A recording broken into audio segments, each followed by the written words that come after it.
এত বছর ধরে প্র্যাকটিস করছেন, তো এই যে প্রথমে যখন প্র্যাকটিস করছিলেন আর এখন এই নাম্বার অফ ক্যান্সার পেশেন্ট কীরকমভাবে বাড়ছে দেখছেন? এখন ক্যান্সার পেশেন্ট যেটা বাড়ছে, প্রত্যেকটা বাড়িতে আমরা অ্যাটলিস্ট কেউ নিয়ার অ্যান্ড ডিয়ার ওয়ান আছে যাদের ক্যান্সার হয়ে গেছে। আগে কিন্তু এরকম ছিল না।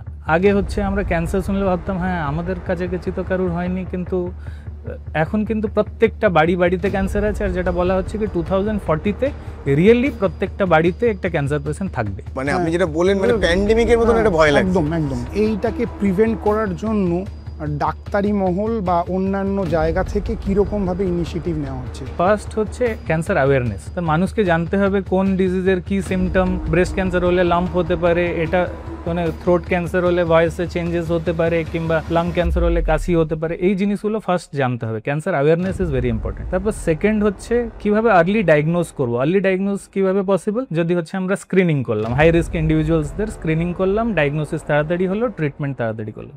এর ছাড়া হচ্ছে কিভাবে প্রিভেন্ট করব। যে ক্যান্সারগুলো প্রিভেন্টেবল, মেনলি সার্ভাইকাল ক্যান্সার, কি আপনার হেপাটোসেলুলার কার্সিনোমা যেটা হচ্ছে লিভার ক্যান্সার, ওগুলো ক্ষেত্রে আমরা ভ্যাকসিনেশন দেবো। তাহলে এই জিনিসগুলো খুবই ইম্পর্ট্যান্ট। আর এটা হচ্ছে গভর্নমেন্ট অনেক ইমপ্লিমেন্টেশন করছে প্রসিজিওর্স, যেগুলোতে এগুলো প্রত্যেকটা মানুষ, ইভেন লোয়ার স্ট্রাটার যারা হচ্ছে খুব সোশিও ইকোনমিক্যালি পুয়ার, ওরাও এই প্রভিশনসগুলো পায়।